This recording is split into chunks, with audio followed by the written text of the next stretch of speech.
Hello students, welcome to Balraj Accounting classes. Today we are going to discuss about Carl Pearson's coefficient of correlation. It is a quantitative method of measuring correlation, यानी कि correlation को measure करने का एक quantitative method है। ये method Karl Pearson ने दिया था, इसीलिए जो इसका नाम है वो पियर्सन्स कोफिशिएंट ऑफ कोरिलेशन रखा गया था।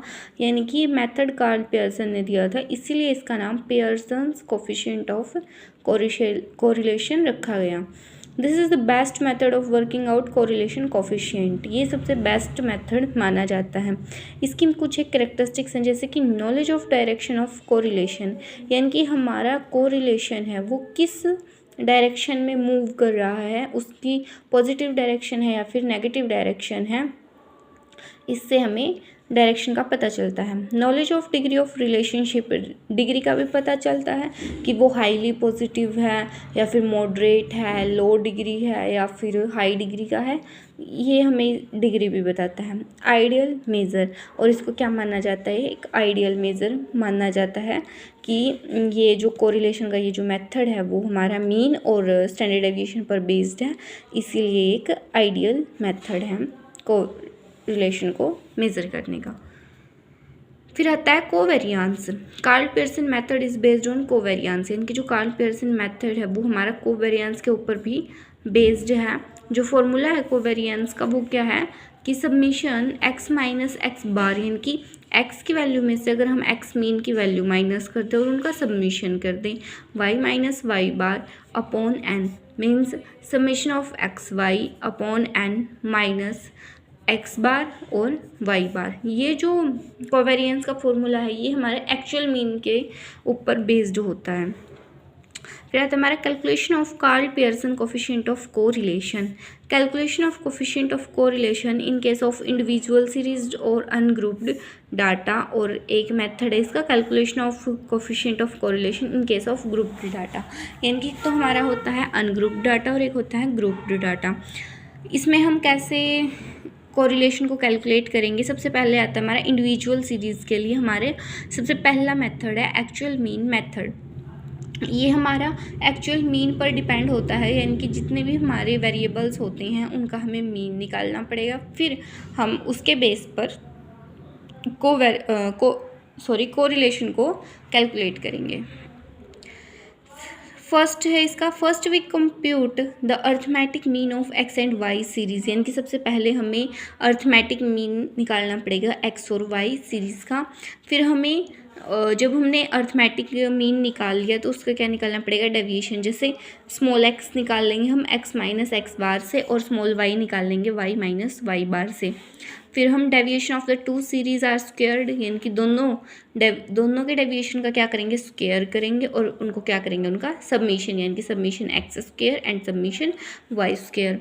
फिर corresponding deviation of the two series are multiplied and summed up to get submission of x y. फिर जो हमने स्मॉल एक्स निकाला था और स्मॉल वाई निकाला था उनको क्या कर देंगे, हम मल्टीप्लाई कर देंगे और लास्ट में सबमिशन ऑफ एक्स वाई निकालने के लिए उनको क्या कर देंगे, ऐड कर देंगे।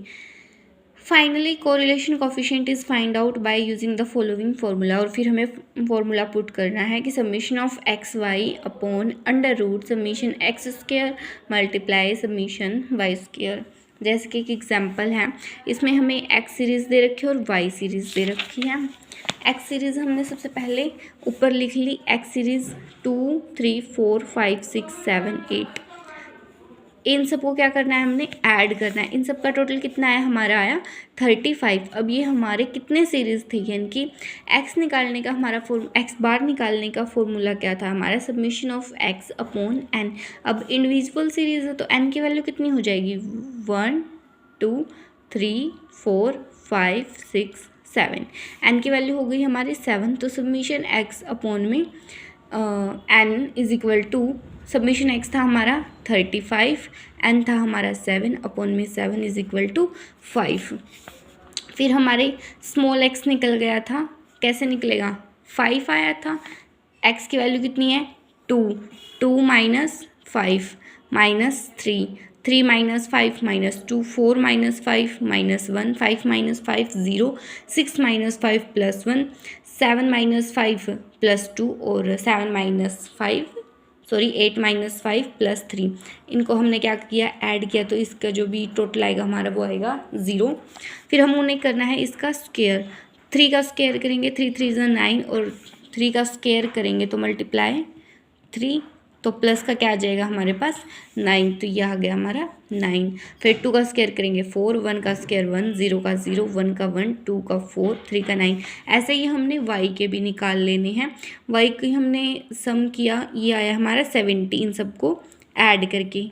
n कितना था हमारा 7, 70 को 7 से क्या किया, डिवाइड किया, इज इक्वल टू कितना आ गया 10 आ गया। फिर 10 जब हमारा ये वैल्यू आई, जब ये वैल्यू आई हमारी 10, उसको क्या करना है, इस y वाली वैल्यू में से माइनस करना है, इनकी 4 - 10 -6 7 -10 -3 8 -10 -2 9 - 10 -1 10 -10 14 -10 18 -10। फिर इनका स्क्वायर करना है और फिर ये जो हमारा x आया था और ये जो y आया था, इन दोनों को क्या करनी है, मल्टीप्लाई करके सम अप करना है, फॉर्मूले में पुट कर देना है। फॉर्मूला था हमारा कोरिलेशन निकालने का, summation of x Y upon under root summation X square multiply summation Y square.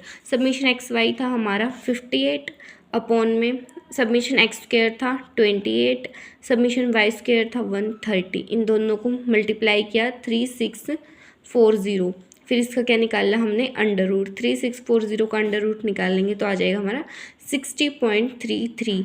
58 को 60.33 से कैलकुलेट डिवाइड करेंगे तो इज इक्वल टू में आ जाएगा प्लस का 0.96। ये आ गया हमारी डिग्री ऑफ को रिलेशन, जो कि हाईली पॉजिटिव को रिलेशन है। सो स्टूडेंट, आप आई होप कि को रिलेशन का Karl Pearson coefficient of correlation method आपको समझ आया होगा। इसमें हमने आज एक्चुअल मीन किया था, तो आई होप कि आपको ये क्लियर हुआ होगा।